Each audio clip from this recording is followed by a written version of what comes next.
called Feiner. I'm the Greenburgh Town Supervisor, and we have a really interesting program.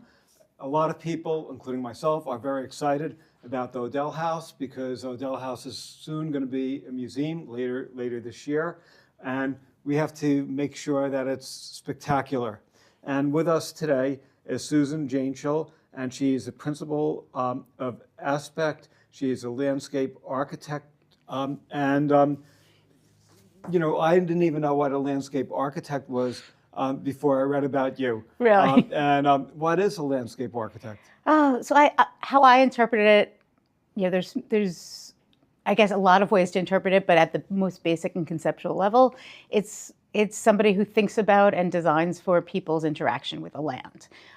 So we look at ecology, we look at human behavior, we look at transportation, you know, on a project or a regional level. Right. So, say with the Odell House, which is soon going to be a museum, you're not involved in the building. You're involved in, like, the area, the lawn.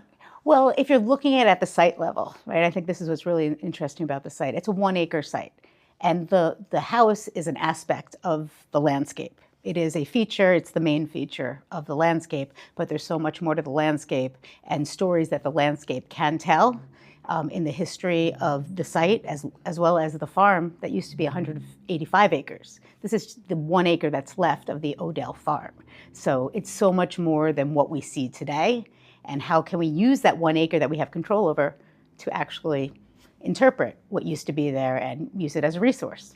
Now, this is a historic, you know, site. So I know when they do buildings, historic buildings, they have to do it, they have to comply with historic landmark rules and regulations. Same thing with landscaping? Well, I'm not sure exactly the requirements of all historic buildings, but I think it's the same sort of spectrum of how you treat the historic landscape or a historic building. You have to evaluate it first. And what we did is we evaluated the site with a cultural landscape report, which is sort of analogous to the historic building report that analyzes what's still there, what's been redone, what could be restored, what can't be restored, and then determine, you know, what's the goals of the project. So in the case of the landscape, you might want to restore it to exactly what it was back 250 years ago at the, you know, primary period of significance. That's the terminology. But when you see how much has changed on the site, it seems irrational to actually restore it to what it looked like back then. It was a working farm, and much of that working farm doesn't exist anymore. You know, it's changing its use over time, and for that reason, we see it more as a museum. So what we want to do is restore a sense of place and the character in order to tell a story. And that's what we're doing. We're trying to tell the story with the site, you know, in conjunction with this building that's, you know, already being restored. Because I bicycle on Old Farm Lane and Ridge Road like many times each week. Right. So when I look at the landscape, I see a building and I see at some point it's going to be grass. So what am I sort of missing? Because now I'm going to now you're going to look for it. Now I'm going to be more. Well, what should I look for? Well, it would be what you should look for. It's hard to see, right? That's what this cultural landscape report that I gave you actually interprets for you. Right. It looks at the historic photos that we have, some historic maps that we have. Right. The last Odell family member that lived on the property drew a survey of the 2 properties, the last 2 acres that were together, and we use that as a touchstone to think about what we can restore and what we can recreate. So there used to be a pedestrian bridge over a stream. You know, we used to not have a paved ridge road. It used to be a dirt road that just went through the Odell farm, but then you look at the larger sense of the region, and that road went from White Plains to Dobbs Ferry. That was the road that was traveled, which made this an important site. You know, there's so much you could see, but you can't see it in the landscape anymore because it's been so reduced. So the piece that we think we see of the historic landscape is that stone wall. and it's so picturesque, and we think that's this original stone wall, but really that has nothing to do with history. And we did an analysis of photographs in the Cultural Landscape Report that basically shows that when the site was first sort of commemorated physically in, I believe it was 1905, there's a stone plaque there. You could see there was no stone wall there. So at that point, there was no stone wall. We have no reason to believe there was stone wall there before that point. That happened, and if you look at the photos, you can see it happened after 1976. So it was after the last time we were so excited about the history of the Revolutionary War, and people had this energy to commemorate this site. They commemorated it in a different way, right? They didn't do that analysis first. They made it more like a reflection of what we thought the good old-timey days were, rather than looking at actually what was there and trying to nod to it, create the character, but recognizing that we can't be religiously reconstructing the past. Wow. Do you do a lot of historic landscaping? It's one of the things I really love to do. I did a cultural landscape report before this for the Mearstead property. It's a county park up in Bedford / Mount Kisco, but I believe it's the town of Bedford. And that was a whole different period of time. That was about the Gilded Age. That was about 1907 when that house was built, and then it was left to the county in 1984. Very interesting story too, but so different than the story here. The story here is about this family who farmed the land and ended up preserving the land because it was so historically significant as a piece of why, because of the Rochambeau interaction with it. I also teach at Fordham. I teach a course called Urbanism. So it's basically the history of cities. I went to Fordham. Oh, yeah? So yeah, it's on the Rose Hill campus, and twice a week I get to sit and talk to undergraduates and tell them the history of the concept of man's interaction with the land. So when I get to do something like this, it's really sort of something I love to really dig into. Right. What made you become a landscape architect? Oh, that's always a good question. Yeah, I don't think we ever know exactly, well, nobody knows what a landscape architect is, but as a child, I didn't know what I wanted to do. I loved art. I loved creating things. I was good in science and math, and good in school, and I ended up going to Cornell. And I found it. I just found the major when I was at Cornell, which is basically what Cornell is there for, to find your life. So I found it in college, and I just loved it, and I excelled. And then I worked for a number of years in New York City, worked on public projects mostly.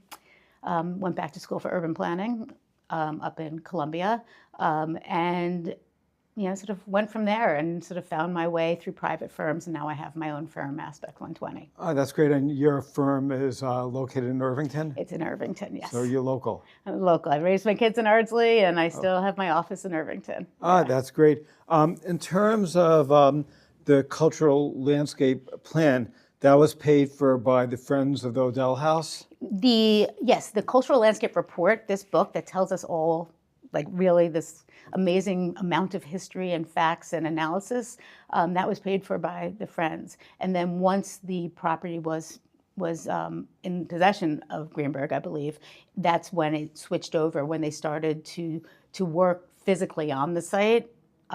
That was paid for by Greenburgh, from my understanding. So now this part of it that's actually happening, that is all working with Garrett and That is great.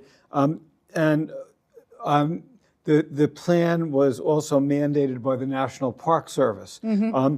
Why does the National Park Service mandate these type of plans for historic sites? Well, more than the mandate, I think it is advised and guided. I'm not really sure how they interacted, but what they do is they want to tell the story. The cultural landscape, as the type of report that we did, the cultural landscape report, and the cultural landscape, it's pretty much historic landscapes, but it's more than that. It's telling the story of America on all different scales, from, the Stonewall uprising to this type of a site to Native American sites out west, different scales, different stories, but all they're united by the fact that they're important and they're part of the value of our land. and history. And during your study, you focused on the pre-colonial and colonial eras, the Revolution, the Odell family, and the Odell, House, and basically the evolution from an agricultural economy. Right. And could you just elaborate a little bit on that? Yeah, I find it so amazing when you look at the historic aerial views as well as the historic maps. It's wonderful to have this point, right? We have the Odell House since 1732. That's when the Odell House was built, and that structure's still on the site, and it just expanded, not so big from our point of view, but 3 or 4 times the size of that one original house. Throughout the years, you see that point on the site, and you could see how the land has changed. And we have images to show that from publicly available aerial photos that are on the county and the state websites. And it really shows the progression from this farmland that's split up, and you see the vast agricultural uses into the subdivision that we see. And the hanger-ons, which was this property, we hung on for a long time. But I think even more so, you see the change in the economy. We see also another layer of the story is the people, the family. And we have a family tree as well as a timeline. Actually, let me just show you one thing in here that I think tells in a glance the story. And it's this timeline, timeline of the land and the people, right? And we could show this as well. But basically what this shows is the comparison along a timeline of the land use, the ownership, and then who in the family actually possessed the land and actually worked the land. And through this story, you could tell the story of Westchester and its relationship to New York City in terms of agriculture and the economy. And where money was spent, and this is the piece that all the historic records that Susan Steele and the Friends have can fit into this whole, mesh it into the story of the land. You see the historic records of the farm workings and who's writing and who's signing things and how it relates to the city or a different type of farm economy. So it's a piece that sort of informs on a really fine scale stories that you could tell on a regional scale, which is just amazing. It really is going to be very exciting when the Odell House finally becomes a museum. When everybody gets to go inside and I've been inside, a few times, and it's amazing how much progress there's been. You also, in your report, talked about existing conditions and what was that about in terms of your report? So the report really is guided by a very clear and almost jargon of the National Park Service of how to evaluate a historic site. So I have a license in landscape architecture. I have a certification in urban planning. I don't have a certification in historic landscape architecture. But just by using my knowledge of history and then using the guidelines of the National Park Service, I use their language to analyze the site and really go piece by piece, thinking about the landscape integrity and the historic integrity and what type of integrity it has. And that's very much a term used by the National Park Service to categorize and analyze and bring things down to a simpler form in a consistent way that you could see other cultural landscape reports doing. It's really interesting in sort of the most wonky way to look at something that is nature and people, which is so simple. But it does it in a way that can be recreated, can be questioned, can be reconsidered in a future generation. That's what the beauty of it. It's obvious that you really love your job and you're passionate about the field. Yeah, I'm really lucky to have found it. Yeah, that is that is great. There also are limitations imposed by the site. I think there's a large septic field. Yes, of course. There used to be people living there, right? And actually, Roland Odell, who was the last of the Odell family who lived there, I believe, until 1990. I believe he passed away. So he was living in this house, with the septic field. I don't believe there was electricity.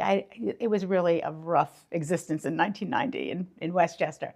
But that septic field was put in a while ago, and we are putting in a new septic field there for the new use, because there will be restrooms for people who work there, for people who visit there. So that is one hurdle to get over. There are other, more modern things that we have to comply with. ADA access. This building has 2 different levels, so they determined early on that they can't recreate the building how they should and facilitate the change in that level. It's about a foot from one level to the other. So we're facilitating that ADA compliance by making sure that we could get into both entrances from one another from the outside in a really convenient kind of way within the guidance of the ADA regulations, but also not putting in a railing, right? We don't want it to be so steep that you need a ramp. So we really had to work in the design to make sure it's at 5%. So it's really complicated. It is. It's really complicated, and the beauty of landscape architecture, just like if you go to Central Park, is the fact that you don't see it. You think it's always been there. So I guess the success of your success is if people just take it for granted. Exactly. That's exactly it. So yes. when I go there, I'll just say, "Oh, I'm just walking in," and then and if I don't think, then you've done your job. Exactly. Yes. You should never, it's the invisible hand. Yes. We should not be. So you don't really get credit.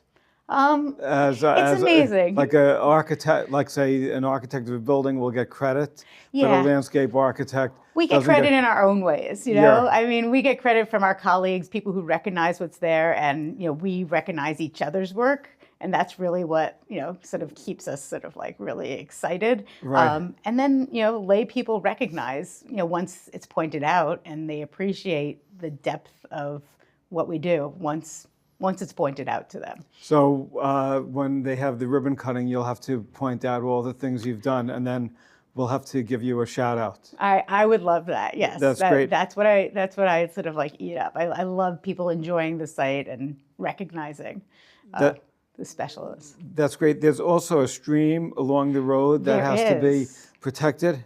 Which is actually part of the historic site, right? There was a stream there. That's part of the reason why they put a house there. Right. Right? So that has to be, hopefully, in the plan that we put out, as we envision the future state of it, is actually looking at that stream and doing a little ecological restoration, which is another piece of landscape architecture that people should never notice. Right. We want it to look natural. So I know that the architect that we use is Steve Tilley. So do you coordinate a lot with the architect of the building? And when the Friends hired you, was Steve Tilley's firm also involved in making the selection? Yeah, we were involved. Probably Steve Tilley was involved before we were, and we were involved in doing the cultural landscape report. Now, we work hand in hand with Steve Tilley in the construction documentation. The biggest piece that we work together on is that point where the land meets the building and how it's going to meet the building, and making sure water doesn't hurt the building, that it's going away from the building, and putting in a small trench around the building to make sure that that the building doesn't get damaged in the future. So these little, more engineering pieces. So that would be like drainage and flood control. We have a rain garden going in as well to take the water off of the roof into. Oh, that's good. That's environmentally. Exactly. Yes. Do most new buildings use rain garden? I try to use it wherever I can in my landscape architecture practices. I'd say it depends on the demands of regulations. Then it also depends on the wherewithal of the homeowner or the entity that's building the building. It's best practices, and the state and local municipalities respect it, and that's where the landscape architect interacts with the civil engineer, right? So really what landscape architecture is, another kind of definition, is sort of this this point in the process that everybody needs to touch on, and we communicate with everybody in their own language, but with just a touch of their language, and really focusing on the nature of it all. Gosh, now I'm jealous of all the students at Fordham who are taking your class. I would have. Half of them sleep during it. I majored in urban studies. Oh, really? That was my. That's great. That's what I got my degree in. That works and with what you do. I feel bad because I would have really. I probably wouldn't have slept through the classes if I had you. But it's so fascinating. Urban studies and planning. And, well, you could come back and talk to my students one day. I'd be happy to. That'd Maybe I'll tell them not to daydream because they'll regret it later on. Exactly. But no, that I'm very impressed. Maybe some of your students might at some point want to visit the Odell House when it becomes a museum, and they could see what the value of what you're doing. Yeah. That's great.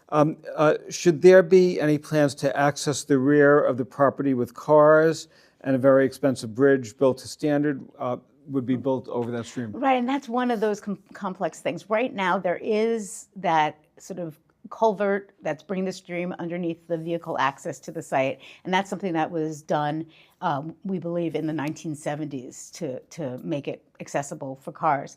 We really don't think there should be. I don't think there needs to be cars on the site. It's 1 acre, right? There is parking. There's, the farm lane is very wide, so for the rare car that comes, having a car on the sidewalk's not that bad.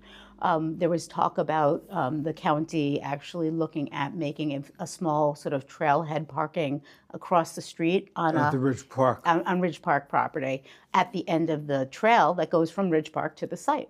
So that really is almost a no-brainer to do that. And then large buses that need to get there, park at Ridge Park, right? And drop the kids off if you need. Because I know last week I went to the Tarrytown Historical Society.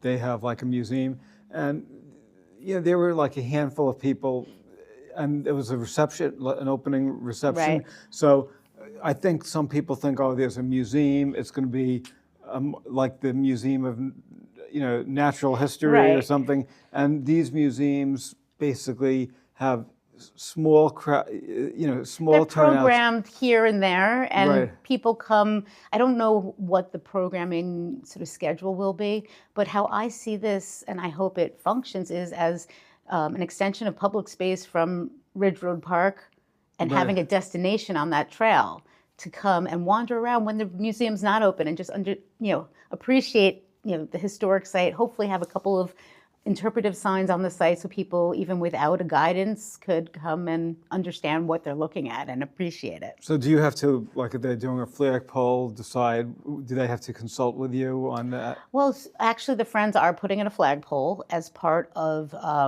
there's going to be a plaque or a stone that's going to be commemorating the collaboration between the French and the Americans during the war. And the 4 men, soldiers of the French who fell, I believe, while they were stationed at this location, or maybe in Westchester. I forget exactly what it is.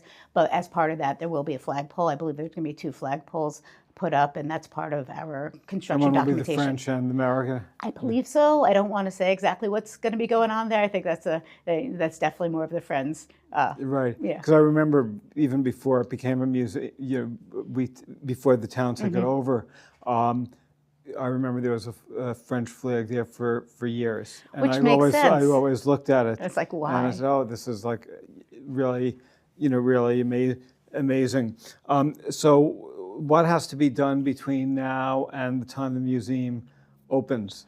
Well, right now, I believe in the budget for the current phase of construction is relatively minimal and unfortunate because, as we all know, everything's expensive, and they really wanted to get maximum restoration of the building in the best way, which I completely appreciate. If money wasn't an object, if we got like a major grant, right, from Bill Gates, right, whoever, why would you like to see that we're not doing? Well, that's easy because it's actually at the end of this report is the management, what is it called? The site development plan. And we could show this as well. Right. But basically there used to be a pedestrian bridge over here that went to the next site. Actually went to the barn that used to be up north of this property. I would love to see that as the main entryway, to feel how you used to feel to enter the site. You know, what we envision, you know, we can't recreate the farm as it was, but what we on the site want to do is recreate the remnants of the farm roads as we see them in historic maps and surveys. And that's what we've created in our site development plan with 3 roads that used to be on the site that go to the old barn. This one was actually from the Revolutionary period before the barns were there, and then some more contemporary walkways. So it's really possible that once a museum is open and you have an active museum board, that over a period of time there'll constantly be improvements in terms of the landscaping and highlighting the history. It's like the Greenburgh Nature Center is always coming up with new initiatives. Exactly, from private and public monies and being able to invest. And we have the master plan. That was the whole point of this, is that we have a master plan to work towards. This is really so exciting. I'm so excited about the museum, and now every time I'm bicycling around the area, I'm gonna look at the landscaping and really appreciate it. And again, I hope so. Maybe I'll send a letter to Fordham saying they should review my transcripts because I should not have graduated, and then I'll have to take a class. No, watch out. You send a letter to them and they'll start, making you come and participate in the Alumni Association, right? No, I go to some of their events. Okay. Good, so I'm Paul Feiner, Greenburgh Supervisor. See you.